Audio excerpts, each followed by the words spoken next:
Bonjour à toutes et à tous. Ecorama, émission spéciale sur Boursorama enregistrée depuis l'AREF du MEDEF à l'hippodrome de Longchamp à Paris. Votre invité à présent, c'est Bertrand Camus, le directeur général de Suez. Bonjour. Bonjour. Merci d'être là avec nous. Alors ça tombe bien parce que le sujet de votre table ronde, vous en sortez, ici au MEDEF, c'était sur les enseignements de cette crise sanitaire.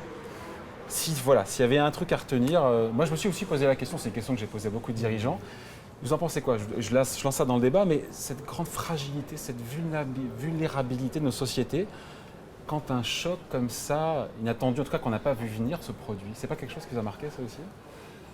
Pour avoir vécu dans des pays émergents, avoir vécu pas mal de crises aussi, j'étais en Argentine en 2000, Asie du Sud-Est avant 97, États-Unis 2008, effectivement ce qui a été assez marquant, c'est de voir le temps de réponse peut-être... On a l'habitude d'une certaine forme de stabilité en fait, et donc les phénomènes de rupture tels que celui que nous avons vécu a peut-être certainement surpris beaucoup de nos compatriotes. Quand vous êtes en Argentine, vous êtes habitué à la crise, donc il y a une agilité qui est là. Par contre, c'est là où on voit le génie français, l'innovation, l'intelligence. Une fois que tout le monde se met en route, ça déroule et on a été tout à fait capable de surmonter cette crise. Ouais. Et l'enseignement, la principale leçon que vous retirez? Alors moi, c'est les équipes. Voilà, la mobilisation des équipes. Encore une fois, on a géré des crises. Nos métiers sont des métiers essentiels. Il faut que ça tourne, il faut que l'eau arrive dans les domiciles, il faut que les poubelles soient enlevées. Donc des fois, on a des sécheresses, des inondations. On a géré des crises locales, mais être capable de mobiliser l'ensemble du groupe sur l'ensemble des continents, ne pas avoir un seul droit de retrait, tout le monde sur le pont et assurer les services essentiels. D'abord, il fallait être capable de le faire, on l'a fait et c'est une immense source de fierté pour moi et les équipes. Et en quoi ça constitue cette crise sanitaire, un avertissement? Et en quoi ça peut ou pas changer votre façon de faire du business? Nous avons fait un plan stratégique l'an dernier, après ma nomination. Donc nous avons décortiqué un peu les activités de Suez, celles que nous souhaitions conserver, celles que nous souhaitions sortir, comment organiser l'entreprise, tous les sujets de culture, de management. Et en fait, ce que l'on constate, c'est que la crise valide l'ensemble des choix que nous avons faits, du diagnostic que nous avons fait. Donc on voit plutôt cette crise comme un accélérateur de la mise en place de notre stratégie. Voilà, sur d'abord le côté essentiel de ces services. On a signé de très beaux contrats pendant cette période. Par exemple, avec la capitale de l'Ouzbékistan, Tachkent, c'était un dossier qui traînait un peu. Le gouvernement a quand même vu que d'avoir de l'eau en période de confinement, c'était pas mal. Aussi, le Qatar, voilà, ce sont des contrats qui ont été signés. Donc voilà, une forme d'accélération. Et puis bien entendu, on peut parler télétravail, digitalisation. On pensait que ça nous prendrait des années pour remettre ça en place. En 2 semaines, on a basculé 25% de nos équipes en télétravail. Voilà. Voilà, exactement, sur 90 000 collaborateurs. Je voyais, vous parliez de votre business en Espagne. J'ai vu que là, vous gérez l'eau, je crois que c'est à Barcelone. Vous suivez la propagation du virus, qui n'est pas en temps réel, mais dans les quartiers via l'analyse des eaux usagées. Déjà, j'aimerais savoir concrètement comment ça marche et pourquoi on n'a pas ça en France.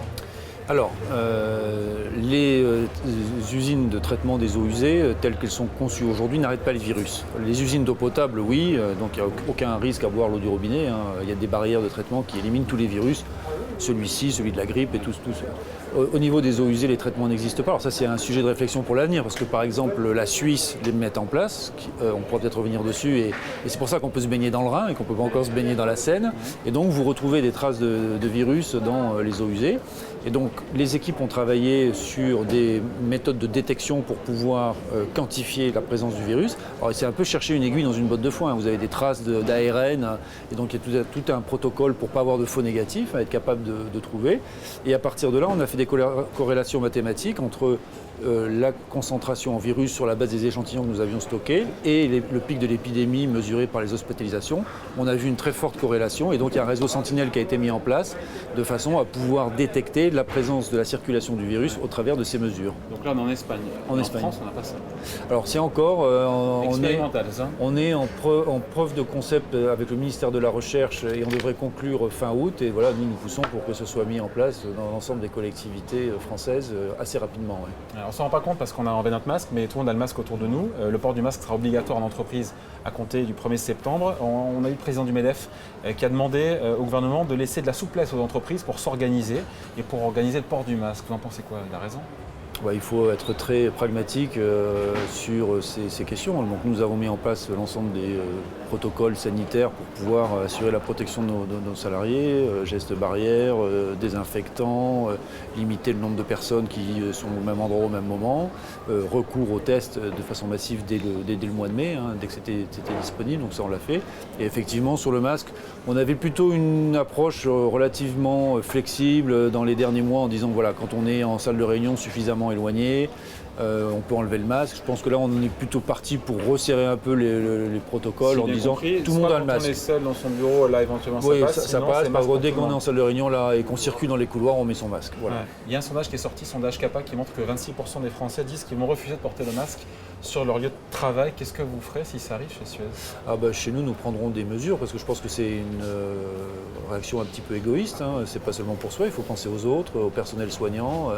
Et donc je pense qu'à partir du moment où tout le monde est convaincu que ça peut être une barrière supplémentaire à la propagation du virus, je pense qu'il faut s'exécuter. En tout cas, chez nous, c'est une instruction. Ouais. Avec sanctions potentielles, si les salariés refusent... Vous ne serez pas admis sur les sites Suez si vous ne portez pas votre masque. Voilà qu'elle mérite d'être claire. En cette rentrée, Bertrand Camus, l'activité de Suez, est-ce qu'elle est revenue à sa normale aux principaux métiers, voilà, les déchets collectés, la consommation d'eau? Qu'est-ce qu'on peut lire aujourd'hui? Parce qu'on s'interroge sur la qualité de la reprise, est-ce qu'elle plafonne ou pas? Alors déjà, c'est très varié d'un pays à l'autre, puisque le ralentissement économique a été... Je pense à la France essentiellement. Alors voilà, donc si on veut se concentrer sur la France, en fait c'est là où l'arrêt a été le plus brutal, parce qu'on a tout arrêté mi-mars. C'est là aussi où la reprise a été la plus rapide, avec un très bon mois de juin, une très bonne première quinzaine de juillet. Alors nous, on a des indicateurs, la quantité de déchets qu'on collecte notamment. Voilà, donc on est en fin de chaîne. C'est limite un indicateur en temps réel pour voilà, bien exactement. mesurer, Et ce que l'on a constaté, c'est qu'on était légèrement supérieur au niveau de 2019 sur juin et les premières semaines de juillet. Donc ça veut dire penser qu'il y avait un petit phénomène de déstockage aussi pendant cette période, puisqu'il y a certains types de déchets qui n'ont pas été collectés pendant la période de confinement. Et là, août, on est à peu près au niveau 2019, légèrement inférieur. Mais bon, avec tous les mouvements de population, les vacances, c'est pas très significatif. Je pense que la vraie donnée sera septembre en fait. L'heure de vérité, le juge voilà, ça sera le mois de septembre. Le mois de septembre, voilà. Et puis après, les pays, la Chine c'est reparti, on est revenu aux historiques de 2019. Alors ce qui est quand même une surprise pour la Chine, parce qu'on a toujours eu 5, 6, 7% de croissance par an, donc ça veut dire qu'on est quand même, par rapport à la courbe historique, sur du stagnant. Les États-Unis ont très très bien résisté dans nos activités, contrairement à des crises comme celle de 2018 et 2014-2015 où il y a eu vraiment des abandons de projets, des projets arrêtés, des renégociations. On a plutôt des clients qui nous disent on ralentit et dès que ça va mieux on relance. Donc en fait on a une légère baisse des prises de commandes mais on ne sent pas de ralentissement très fort. Là où aujourd'hui c'est un peu compliqué, c'est l'Amérique latine et puis l'Australie, puisque c'est l'hémisphère sud et ils sont en plein dans l'épidémie. Bon, pardon d'être un petit peu ethnocentré, mais sur la France, on avait à votre place tout à l'heure Bruno Le Maire, ministre de l'économie, et son plan de relance de 100 milliards d'euros dans les prochains jours. En quoi Suez peut en bénéficier, directement ou indirectement, par capillarité? Alors quand on regarde un peu les composantes du plan, donc il y a les sujets économie, accompagnement social. Donc nous, ce sont des sujets sur lesquels on a eu très peu de chômage partiel, on n'a pas eu besoin de faire appel aux prêts garantis, donc voilà, l'entreprise, mais c'est important que notre écosystème, les entreprises pour lesquelles nous travaillons, pour lesquelles nous apportons des services, continuent à fonctionner. Donc nous accueillons avec beaucoup de positivité ces mesures. Là où nous sommes un petit peu en attente, c'est ce qui va être annoncé la semaine prochaine, voilà. C'est sur les investissements, la relance. J'ai énormément plaidé, j'ai mobilisé aussi la profession pour que les sujets environnementaux soient pris en compte dans le plan de relance. Pour l'instant, on connaît les grands montants, les masses, on va dire 30 milliards d'euros sur les 100, mais au-delà de ça, de manière plus fine, vous ne savez pas trop encore comment ça va réussir. Les derniers arbitrages, mais ce que j'ai constaté dès le mois d'avril, parce qu'une fois qu'on avait réussi à mettre sous contrôle la crise, on s'est préoccupé de la suite, du rebond. Voilà, première discussion avec la Commission européenne quand on parlait du Green Deal, c'était essentiellement énergie renouvelable. L'eau, les déchets, l'économie circulaire n'étaient pas dedans. Donc voilà, on a expliqué, on a fait la même chose en France. Voilà, tout ça est connu, on sait qu'on sous-investit dans ces infrastructures depuis une dizaine d'années. C'est pas pour rien qu'on perd 20% de l'eau dans les réseaux. Donc il n'y a pas encore reçu de garantie là-dessus? Non, mais que ce soit plan de relance ou pas plan de relance, de toute façon, ce qui est important, c'est que ce sujet soit identifié, soit reconnu comme prioritaire et qu'il rentre dans les trajectoires de finances publiques, que ce soit au travers du plan de relance, relance, des investissements des collectivités. Le plan de relance, 100 milliards d'euros, c'est pas tous les ans qu'on a un plan aussi massif. Je crois que c'est 3 ou 4 fois le plan de relance de la crise financière de 2008. Oui, tout à fait. Donc, encore une fois, nous espérons effectivement qu'on a chiffré Voilà, il faudra investir 26 milliards de plus sur les 5 ans qui viennent pour pouvoir atteindre les objectifs en termes d'eau et en termes d'économie circulaire. Tout ça a été présenté. Et le compte peut y être, on verra. Encore une fois, c'est trop tôt pour commenter. Je vais bien revenir la semaine prochaine, une fois que le plan est dévoilé. Ce qu'on sait du plan, en revanche, Bertrand Camus, ce sont les impôts de production qui vont baisser 10 milliards d'euros en 2021, 10 milliards de plus en 2022.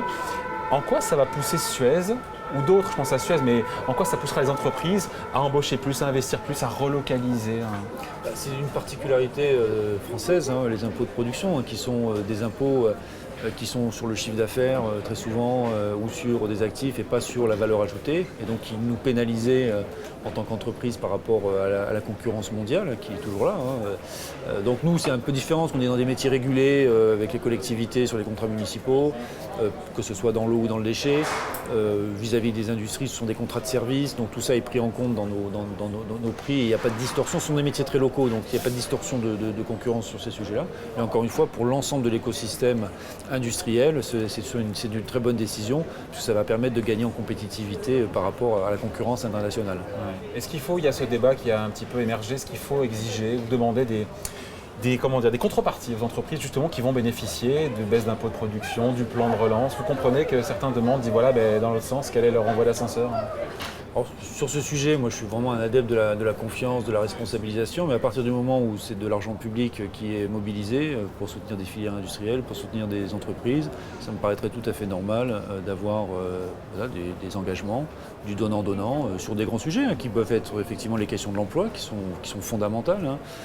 Encore une fois, on a toute une génération, une classe d'âge qui arrive sur le marché du travail à absorber dans les mois qui viennent. On voit des engagements forts sur le plan de l'emploi ou des engagements forts sur le plan environnemental, par exemple. Bon, dans l'actualité Bertrand Camus, l'actualité de Suez, il y a cette cession d'une de vos filiales spécialisées dans l'assainissement et la maintenance industrielle pour 300 millions d'euros. Et là, je regarde à qui vous l'avez vendu. À Veolia, le principal concurrent. C'est pas commun, ça, non? Nous avons mené un processus pour vendre cette société. Je dirais que, encore une fois, on en a eu l'occasion d'en parler, donc nous avons fait un plan stratégique, nous savons exactement quelles sont les activités sur lesquelles nous considérons que d'autres propriétaires pourraient certainement faire mieux que nous, et ça nous permettra de réinvestir dans les sujets porteurs d'avenir. Donc on avait fixé deux critères avec le conseil d'administration. Le premier est bien sûr la création de valeur pour nos actionnaires, donc le mieux disant entre les conditions d'achat et le prix, et puis la façon dont nos salariés seraient pris en compte dans cette opération. Et c'était la meilleure offre, donc il n'y a pas eu débat, et nous avons réussi à conclure. Je pense qu'à partir du moment où c'est une activité dans laquelle nous ne souhaitons plus être, on ne sera pas concurrent dans cette activité, donc c'est clair. Bon, malgré la crise sanitaire, on finit là-dessus. Le plan stratégique de Suez avance avec des cessions d'actifs qui seront achevées. Alors j'avais un doute sur courant 2021, c'est ça? Alors on a une communication sur le sujet. Donc on avait une première vague qui était à peu près la moitié du plan des 3 à 4 milliards que nous avions annoncé. Donc au moment des résultats, fin juillet, nous avons dit que cette première vague était bien lancée, il y avait des processus, des négociations, et qu'au cours des semaines qui venaient, nous allions annoncer la finalisation de ces opérations. Donc la première c'était la seconde, était cette opération en France. Donc voilà, donc dans les semaines qui viennent, nous aurons encore des sessions à annoncer. Et puis nous avons rediscuté avec le conseil d'administration et nous lançons une deuxième vague de sessions sur d'autres objets cette année, enfin sur la deuxième partie de l'année, qui se matérialiseront en 2021. Ce qui fait qu'en gros, notre plan aura été exécuté à horizon 2021, mi-2021, ce qui était à peu près ce que nous avions dit en octobre. C'était prévu en tout cas. Voilà. Merci d'avoir été avec nous, Bertrand Camus, donc le directeur général de Suez, invité de l'émission Ecorama sur Boursorama depuis la rêve du MEDEF à Paris, à l'hippodrome de Longchamp. Merci à vous. Merci à vous. Au revoir.